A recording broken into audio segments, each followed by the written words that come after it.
Hello everyone, welcome to new information new guidance channel. और आशा है कि आप सभी बहुत अच्छे होंगे। हमने पिछले कुछ समय में अपने चैनल के माध्यम से आपको करियर के बारे में और कुछ वैकेंसीज के बारे में बताने की कोशिश की है। आज हम एक ऐसे फिनोमेना के बारे में बात करेंगे जिसे कि मुख्यतः एग्जाम टाइम पर हम सभी लोग ही एक्सपीरियंस करते हैं। और ये वीडियो उन सभी बच्चों के लिए है जिनका अभी एग्जाम आने वाला है, जो कि एग्जाम के लिए प्रिपेयर कर रहे हैं और अपने आप को तैयार कर रहे हैं कैसे हम एग्जाम्स में अच्छा स्कोर करें। तो आज का जो विषय है ये है एक्सपेक्टेशन और अनएक्सपेक्टेशन। इसका मतलब क्या है? एक्सपेक्टेशन मतलब जो मैं महसूस कर रहा हूँ या मुझे लगता है कि शायद ऐसा हो जाएगा। और अनएक्सपेक्टेशन या एक ऐसी अनसर्टेनिटी जो कि अचानक से हमारे सामने आती है कुछ चीजें, जैसे कि हम कुछ अनएक्सपेक्टेड बिहेवियर या अनएक्सपेक्टेड चीजों के बारे में बात करते हैं। खैर, तो यदि हम स्टार्ट करें तो हम इस बात से शुरू करेंगे that why do we need to expect in our life. मतलब हम अपने जीवन में असल में एक्सपेक्ट करते क्यों है? देखिए, हम जब एक्सपेक्ट करते हैं ना किसी भी चीज से पहले या किसी भी एक्टिविटी से पहले, तो हमारे मन में एक प्रेडिक्शन होती है कि मुझे इस प्रकार का व्यवहार करना चाहिए, या फिर अगर मैं ऐसा करूंगा तो रिजल्ट इस प्रकार का आएगा। मेरा एक माइंडसेट बनना शुरू होता है जिसके अकॉर्डिंग मैं परफॉर्म करता हूं, मैं एक्ट करता हूं।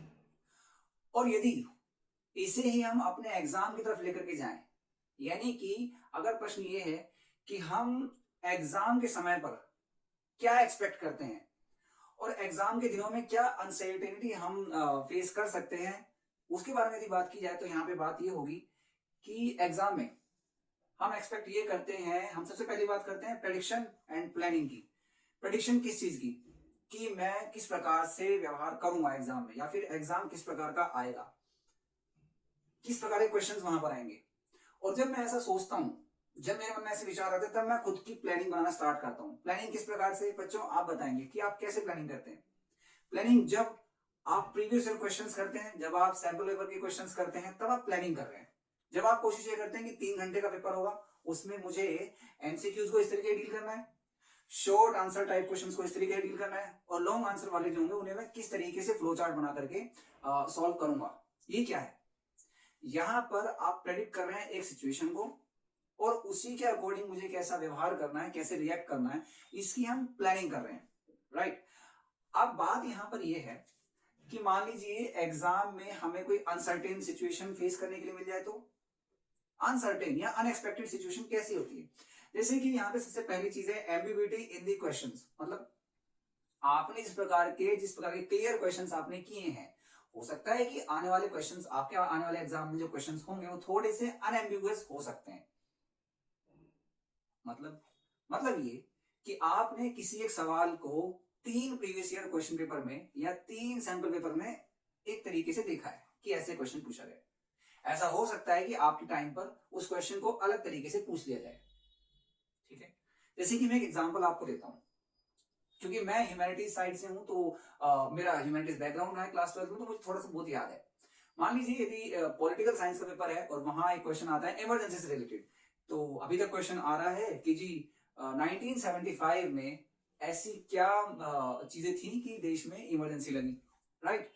हो सकता है आपके समय पे क्वेश्चन आ जाए कि 1975 में इंदिरा गांधी जी ने जब इमरजेंसी को लागू कराने के लिए प्रेसिडेंट को रेकमेंड किया, तो उस समय भारत के प्रेसिडेंट कौन थे, और इमरजेंसी लगाने के लिए किन किन चीजों की आवश्यकता होती है, या फिर किन किन चीजों को ध्यान रखना होता है। हो सकता है क्वेश्चन ऐसे भी आ जाए। तो आप देख रहे हैं इस प्रकार की एम्बिग्युइटी क्वेश्चन से संबंधित हो सकती है। इसके बाद में यदि हम बात करें टाइम फ्रेम की, देखिए आपने तो कोशिश की है कि मैं 3 घंटे में कैसे क्वेश्चन कर पाऊं, कैसे सवालों के जवाब दे पाऊं। ऐसा हो सकता है कि कुछ सवाल थोड़े से लेंथी आ जाए, या जिनकी रिक्वायरमेंट होगी कि आप कुछ 1 या 2 लाइनों में उन्हें एक्सप्लेन नहीं कर सकते, आपको थोड़ा सा ज्यादा बताना पड़ेगा। तो टाइम फ्रेम भी एक अनसर्टेनिटी हो सकती है। बिल्कुल ऐसे ही एक चीज होती है डिफिकल्टी लेवल। डिफिकल्टी लेवल का मतलब क्या? मतलब ये कि आपने बुक के अंदर से या सैंपल पेपर के अंदर से जो जिन क्वेश्चंस की तैयारी की है, उनका लेवल ऑफ डिफिकल्टी थोड़ा कम हो सकता है, और एग्जाम में आने वाले क्वेश्चंस या उनकी फ्रेमिंग इस तरीके से होगी, आपको लगेगा ये बहुत डिफिकल्ट क्वेश्चन है, या उसकी जो डिफिकल्टी लेवल है थोड़ी ज्यादा हो सकती है। ये भी एक अनसर्टेनिटी का पार्ट है। फिर यहां पर एक बात आती है हमारी परफॉर्मेंस एंजाइटी। परफॉर्मेंस एंजाइटी वो कैसे एक अनसर्टेनिटी हो सकती है? देखिए, मान लीजिए कि मैं तैयारी कर रहा हूँ पेपर के लिए, मैं पेपर में गया, अब वहां पे क्वेश्चंस को देख करके मुझे लगा कि हाँ ये तो मुझे सारे ही आते हैं और मैं तो इन सबको कर ही लूंगा। फिर जब अपने आप को धीरे धीरे लिख रहा हूँ तो मुझे घबराहट हो रही कि क्या मैंने सब कुछ लिख लिया, क्या मैंने सारे पॉइंटर्स उसमें ऐड कर दिए। ये जो खुद को बहुत ज्यादा परफॉर्म करने वाली चीज होती है और वो एंजाइटी हमारी परफॉर्मेंस को लो कर देती है, वो घबराहट आती है परफॉर्मेंस एंजाइटी के अंदर। अब यहाँ पर एक प्रश्न और आता है, प्रश्न ये है कि हम जो तैयारी करते हैं, जो हम प्रिपरेशन करते हैं, वो अनसर्टेनिटी से या फिर अनएक्सपेक्टेडनेस से डील करने में कैसे हेल्प करती है। भाई आप पीवाई क्यों कर रहे हो या आपको सैंपल पेपर दिए गए हैं स्कूल से, क्यों दिए गए हैं, उसकी हेल्प क्या है। देखिए पहली बात तो ये कि जब हम अलग अलग प्रकार की छोटी मोटी सिचुएशंस को डील करते हैं, छोटी छोटी समस्याओं को डील करते हैं, वो हमारे एक मेंटल सेट क्रिएट करती है जिसे हम कहते हैं ग्रोथ माइंडसेट। ग्रोथ माइंडसेट मतलब कि मैं कोशिश ये कर रहा हूं कि जहां मैं अभी हूं, यानी कि जितने क्वेश्चन मुझे अभी आते हैं उससे मैं थोड़ा सा आगे बढ़ूं।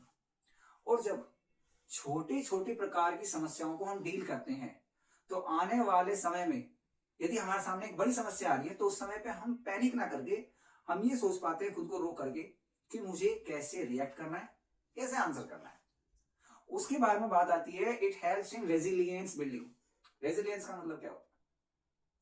साइंस के जो विद्यार्थी होंगे उन्हें पता होगा रेजिलियंस का मतलब होता है प्रतिरोधक क्षमता, कि हम कितने प्रतिरोध कर पा रहे हैं एक समस्या वाली सिचुएशन में। मतलब ये कि हम समस्या वाली स्थिति में खुद को कैसे बैलेंस बना करके रख पाते हैं, दैट इज रेजिलियंस बिल्डिंग।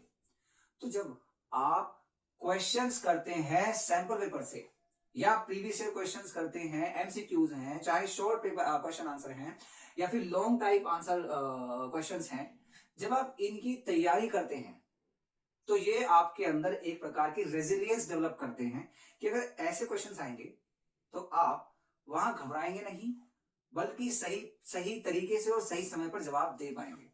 यहाँ एक और बहुत अच्छी चीज है कि जब आप तैयारी करते हैं या फिर क्वेश्चंस की प्रैक्टिस करते हैं, ये आपके अंदर एक स्किल डेवलप करती है, दैट इज टाइम मैनेजमेंट।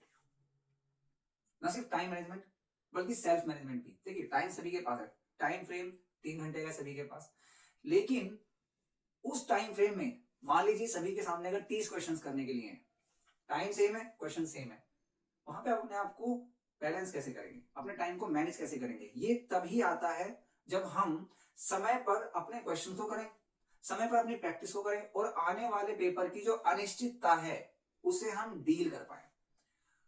तो ये वीडियो हम बहुत लंबी ना करके मैं यहाँ पर सिर्फ यही कहना चाहूंगा कि जितनी भी प्रैक्टिस आप कर रहे हैं इस समय पर अपने एग्जाम्स के लिए, चाहे वो एमसीक्यू है, चाहे वो सब्जेक्टिव क्वेश्चंस हैं, वो आपको पेपर में आने वाली अनिश्चितता या पेपर में आने वाले ऐसे सवालों से या ऐसी समस्याओं से बाहर निकालने के लिए, ताकि आप वहां पे फंसे ना। एंड आई होप कि जो भी बच्चे अभी तैयारी कर रहे हैं, पूरे मन से तैयारी कर रहे हैं, वो इन सभी चीजों का ध्यान रखेंगे कि सैंपल पेपर्स ये क्वेश्चंस क्यों करने हैं और पेपर में ही आपको कैसे लाभ देंगे या कैसे आपके फायदे की चीजें रहेगी। तो आई होप कि आपको ये वीडियो अच्छी लगी होगी।